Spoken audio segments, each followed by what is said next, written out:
전체 아이들의 대략 5에서 10%가 난독증을 가지고 태어납니다. 학교에서 이들은 읽는 속도가 느리고 쉬운 글도 잘 이해하지 못하고 맞춤법을 틀리곤 해요. 보통 사람들보다 지능이 떨어지지도 않고 수년간 교육을 받았더라도 여전히 기호들을 조합하는 일에 어려움을 겪죠.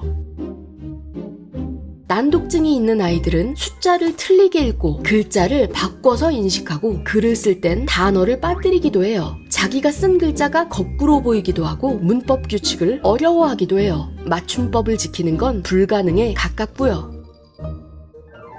개선 방법을 알아보기 전에 자신의 약점을 극복하고 장애를 강점으로 활용해서 억만장자로 자수성가한 난독증 소년을 소개할게요.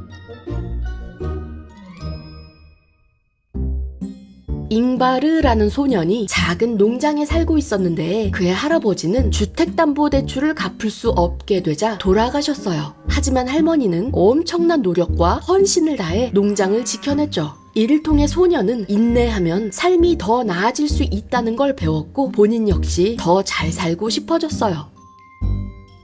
하지만 그는 수업을 따라가기 힘들었고 이에 아버지는 이 소년이 성공할 리는 없다고 장담했죠. 그 당시엔 아무도 몰랐지만 그에겐 난독증이 있었어요. 머리색과 마찬가지로 조상으로부터 물려받아서요.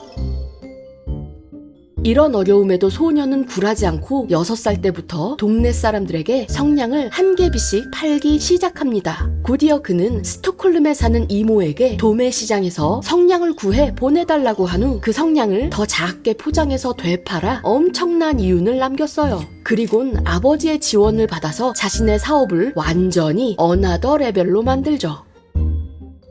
10살쯤엔 자전거를 타고 동네를 돌며 생선과 연필을 팔곤 했어요. 14살 땐 기숙사에서 자기 침대 밑에 벨트, 시계, 지갑 등을 두고 팔았고요. 1943년 17살에는 아버지의 도움을 받아 자신의 회사를 등록하는데 소년은 자신의 이름 잉바르 캄프라드 그리고 어릴 적 살았던 농장과 마을 이름을 조합해서 이케아라고 회사 이름을 지었죠.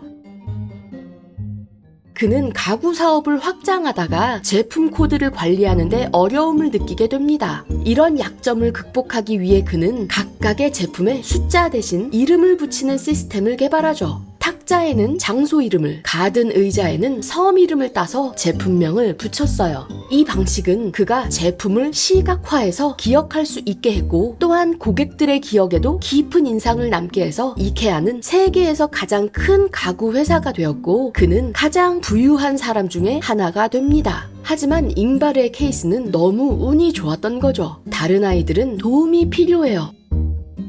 난독증이 있는 아이들의 음성 지각 능력을 강화시켜 줄 수 있습니다. 이는 생후 6개월경 생기기 시작하는데 이때쯤 말의 소리에 집중하기 시작하거든요. 보통 부모가 말할 때 입술을 움직이는 모양에 집중하고 그 시각 정보와 청각 정보를 연결하면서 발달해요. 입술을 읽는 게 중요한데요. 우리의 뇌는 보통 보이는 것을 우선시하기 때문이죠. 들리는 소리보다도요.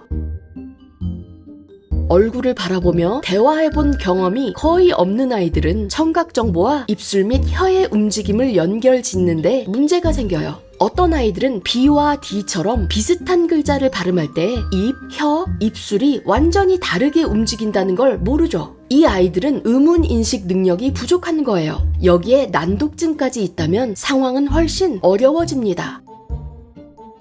음운 인식을 연습하는 건 아이들이 입의 움직임, 소리, 언어 구조를 이해하는데 도움이 됩니다. 따라서 전문 치료사들은 말하기나 듣기 같은 기초 능력을 먼저 집중 훈련시키죠. 그런 후에야 읽기, 쓰기 등 좀 더 복잡한 형태의 의사소통 능력으로 넘어가죠. 핀란드의 아이들은 6살에서 7살쯤 읽기를 배우는데 난독증은 4%에 불과해요. 하지만 영국 아이들은 4살에 학교에 입학하는데 국가보건서비스에 따르면 난독증은 대략 10%로 추정된다고 하죠. 또한 핀란드 청소년의 문해력은 최상위권이지만 영국 청소년은 중위권 정도라고 합니다. 난독증에 대한 의견이나 경험이 있으신가요? 여러분의 선생님은 맞춤법 실수를 할 때 혼내셨나요? 도움을 주셨나요? 댓글로 여러분의 생각을 남겨주세요. 그리고 추가로 여러분이 직접 음운 인식을 테스트해 볼 수 있는 재밌는 맥거크 효과 실험에도 도전해보세요. 이 실험은 시각 정보가 청각 정보를 얼마나 왜곡할 수 있는지를 보여주며 1대1 대화의 중요성을 알려주죠. 링크는 고정 댓글에 있습니다. 여러분에겐 어떤 소리가 들렸나요?